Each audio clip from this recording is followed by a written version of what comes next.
This courtroom didn't open with chaos. It opened with procedure.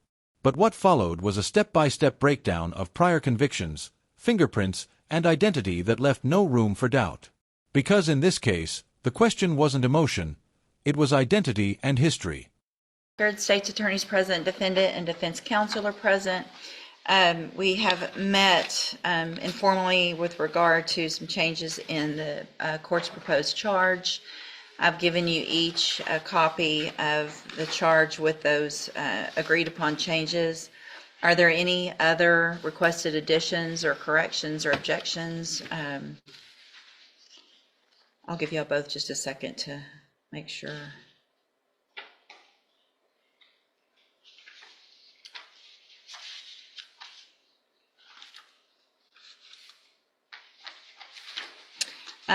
I just found something. On page 4 under parole, it has that example which says if he's, and it's really just an example, but it says if he's sentenced to 4, then he has to do 2. It just is confusing because he can't be sentenced. And I hate that, but it's actually part of the quotated language that the statute says shall be included. It is. Okay, I'll just leave. I don't think we can Yeah. submit it. Okay. I guess we It's could just without that, objection, but well, I don't think, I mean, it's not saying he's going to get that. It's just explaining to them how to do math. So, okay, never mind then.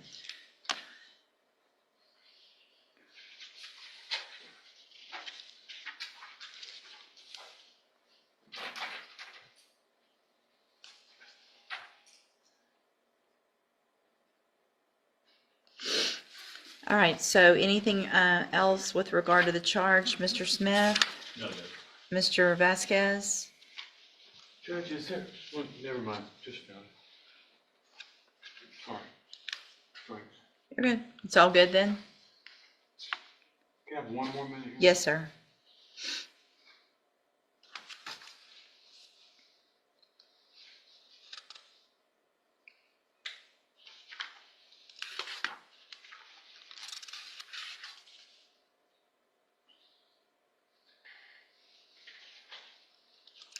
On page 3, Yeah, page 3. where it says the state has accused the defendant of having been convicted of a felony twice before, should I say of a felony at least once before or something like that? I would take the twice out. I would say of at least.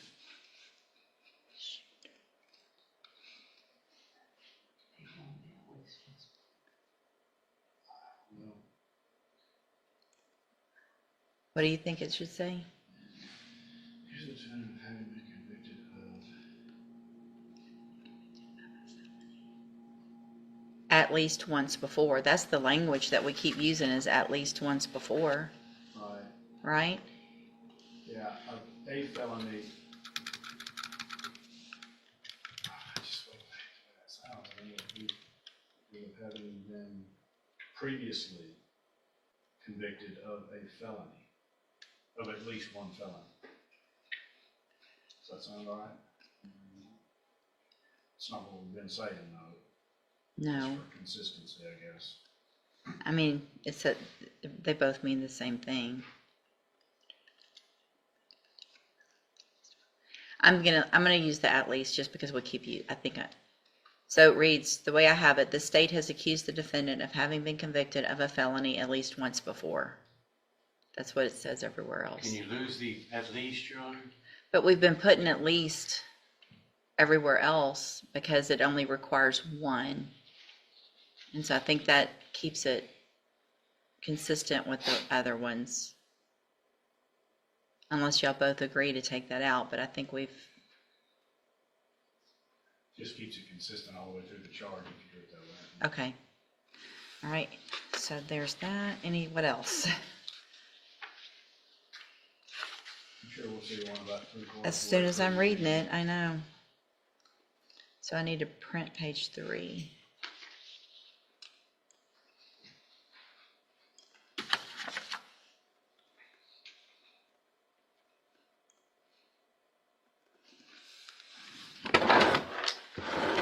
Stapler, taker,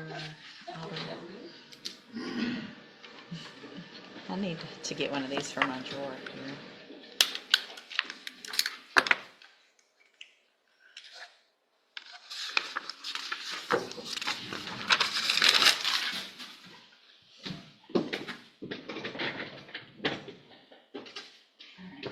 Here's your new page 3. Okay, with that modification now, are there any requested additions, corrections, or objections? Not mistaken. Not from the defense, right? All right.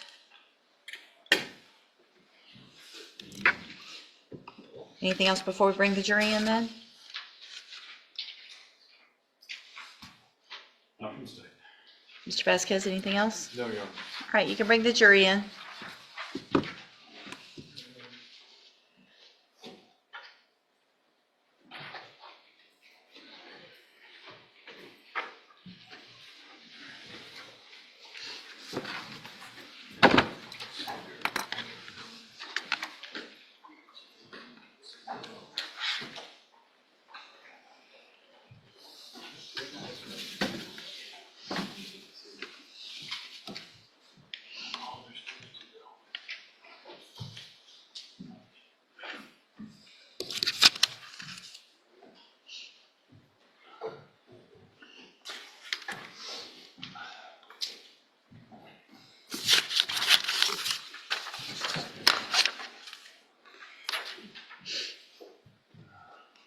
Good morning. Good morning. Let the record reflect that the jury is seated, state's attorneys present, defendant and defense counsel are present. And so let's get caught up on where we are from yesterday. The jury reached a verdict of guilty in cause number 23 DCCR 0329.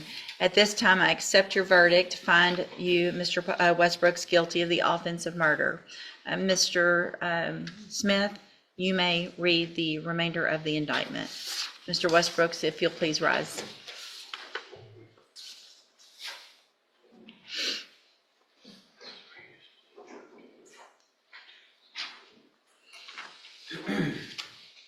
And the grand jurors aforesaid, upon their oaths aforesaid, do further present in and to said court at said term, that before the commission of the primary offense, the defendant was finally convicted of the felony of burglary of a habitation, second degree, on April 9th, 2012, in cause number 10-08944 in the Criminal District Court of Jefferson County, Texas.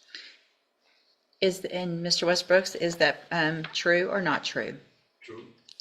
And the grand jurors aforesaid, upon their oaths aforesaid, do further present in and to said court at said term, that before the commission of the primary offense, the defendant was finally convicted of the felony of robbery, second degree, and on April 29, 2013, in cause number 12-14152 in the Criminal District Court of Jefferson County, Texas. And is that prior conviction true or not true? True. All right, thank you, sir. You can have a seat. All right, Mr. Smith, do you wish to make an opening statement? Just quickly, Judge. Go ahead. Ladies and gentlemen, I want to thank you again for your time, for your verdict. I assure you it was the proper verdict under the law and the facts and the evidence that was given to you in this case. We talked about the separate stages in a criminal trial when we were in Rhode Island. And I told you in the first phase, it's not the time for sympathy, emotion, or compassion. It is simply to determine if the facts amount to a crime. If so, then guilty. If not, then not guilty. Guilt is over. Now we're into the punishment phase. This is where you as jurors help me help all prosecutors out, because this is the benchmark part. This is the part where we know what a jury says should happen to a person with this kind of criminal history, commits this kind of crime in our community, what should happen. So that becomes the job now. And for that, you can take in the totality of the circumstances. You can take in sympathy, emotion, or lack thereof, good things that he's done, bad things that he's done, all of that big picture. And he can be punished based on all of that, not just on that short window of his conduct at that time. Okay? So I just want to let you know that, and thank you again for your verdict. We're going to give you some more evidence, and then we'll get you back to deliberating on the function in this case. Thank you. Thank you, Mr. Smith. Mr. Vasquez, do you wish to make an opening statement? Very briefly, Your Honor. Which one, Mr. Smith? The state didn't rely on argument alone. They brought certified judgments, fingerprint comparisons, and expert testimony from a trained investigator. Each exhibit confirmed the same conclusion: prior convictions, matched fingerprints, and verified identity across multiple cases. At this stage, the courtroom wasn't debating guilt. It was confirming documented facts already established in law. Thank you for your service. Respect your verdict, and with that, talk to you again during closing argument. All right, thank you, Mr. Vasquez. Mr. Smith, you may call your first witness. We call Troy Robinson.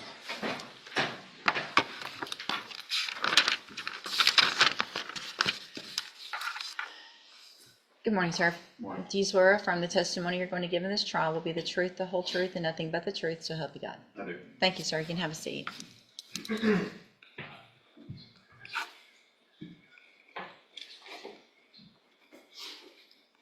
You may proceed. Good morning. Would you state your name and spell it for the court, please? Troy, Troy, Robinson. And what is your occupation? I'm an investigator for the Jefferson County District Attorney's Office. How long have you been so employed? A little bit over 7 years with the District Attorney. Are you a certified peace officer in the state of Texas? Yes, I am. I hold a master's certification. And what are your duties as an investigator for the district attorney's office? So our duties are to assist the attorneys in preparation for trial, look over some of the case files, obtain statements, evidence, locate witnesses, serve subpoenas, testify in court, and particularly for my case, I do some fingerprint comparison work. Okay. And prior to being at the district attorney's office, where were you employed? I was at Port Arthur PD for 20 years. I retired from there and then moved over to here at the DA's office. So are you a fingerprint expert? Yes, I have been certified as one in this court. What training and background do you have that qualifies you as an expert in the area of fingerprint identification? So in 2018, October 2018, I attended a 40-hour core course at Texas Forensic Associates. It's a fingerprint comparison school. Once you complete the course, obtain your certification, you maintain some regular training, and basically we'll call it like testifying in court is part of that. And I've testified in the 252nd District Court on many occasions. That was going to be my next question. Have you testified before as an expert in district courts here in Jefferson County? Yes, I have. Many occasions? Yes, I have. What is a fingerprint? So a fingerprint is a friction on your fingertips or your thumb. You have friction ridges. On the friction ridges are basically oils that your body produces. When you touch something, it's possible to leave a fingerprint, which is considered a latent print. Now, latent print is invisible to the eye, so you can't really see it. So what you have to do is use like chemicals, powders, things of that nature to bring the print visible, so you can like obtain it from whatever surface or object it may be on. Have you ever found two people to have the same fingerprints? No, your fingerprint is a biologically unique to you yourself. Have you ever heard of anybody having two different people having the same fingerprint? No, I have not. What is an inked print? So an ink print is exactly what it states. We basically take a pad, it has some ink on it. When you touch your fingertip to it and you put it on a piece of paper or any other substance, it's going to leave a visual marking of the fingerprint from the ink itself. Approach that. Yes, sir. Show has been marked as State's Exhibit number 22. I'll ask if you recognize that. Yes, I do. What is that? So this is a fingerprint card that I took yesterday from Mr. Paul Westbrooks Jr. So you took and inked his fingerprint, or his fingers, and then put them on that card, put the prints on that card? That is correct. I actually had to take three Fingerprints, we mostly in court use the thumb, the right thumb, the left thumb. I had to take the right thumb twice. The first one was kind of light, and I didn't really like it, so I took 2 of the right thumb and 1 of the left thumb, and that's on it states Exhibit 22. Okay.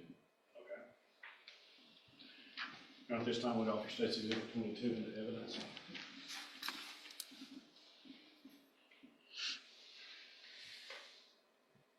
No objection to 22, Your Honor. I was actually present when Ms. Robinson did his work. Thank you, Mr. Vasquez. 22 is admitted.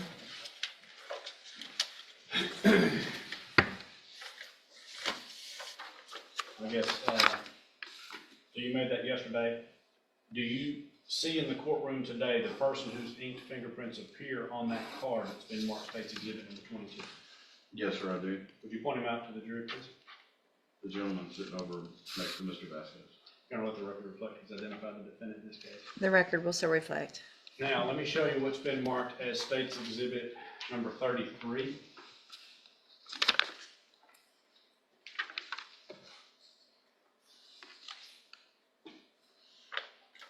Can you identify that?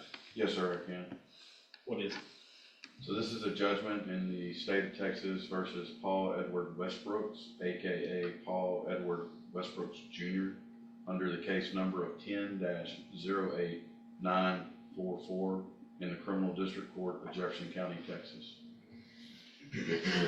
Does it contain a set of fingerprints made by the defendant that was sent to the penitentiary as reflected in that certified copy?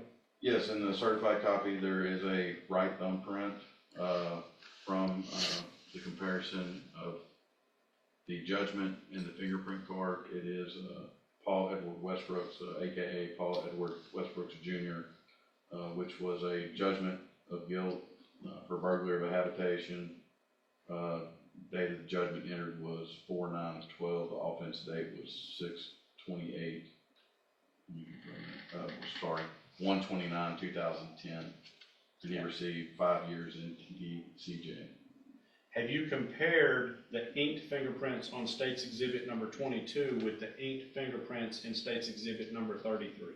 Yes, the fingerprint on State's Exhibit 22 and 33 are exact. Okay, so your opinion is that the fingerprints were made by the same individual? They are.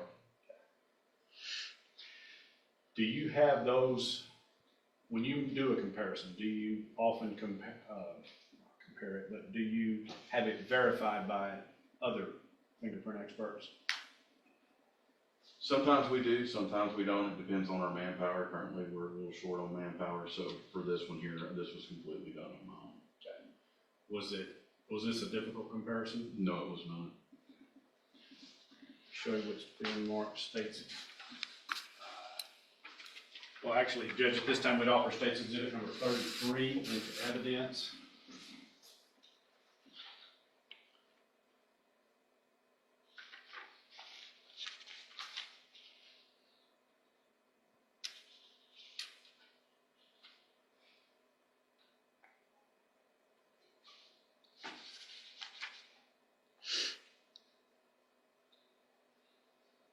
Your Honor, Mr. Westbrook is admitted to this prior earlier. We have no objection. State's 33 is admitted. We'll show you what's been marked State's Exhibit 34. Ask if you recognize that. Yes, I do. What is it? This is a judgment of the state of Texas versus Paul Edward Westbrooks Jr., aka Paul Westbrooks Jr., aka Paul Edward Westbrooks Jr., case number 12-14152 in the Criminal District Court of Jefferson County, Texas. And does it contain a set of fingerprints made by Mr. Westbrooks, who was sent to the penitentiary as reflected in that certified copy? Yes, it does. Have you compared the inked fingerprints on State's 22 with the inked print in State's Exhibit 34? Yes, I have. And do you have an opinion as to whether the fingerprints were made by the same individual? They are. By the time all exhibits were entered, the record was complete. 3 separate judgments, multiple fingerprint matches, and confirmed prior convictions. The court wasn't working on assumptions, it was working on evidence. And that evidence told a clear, documented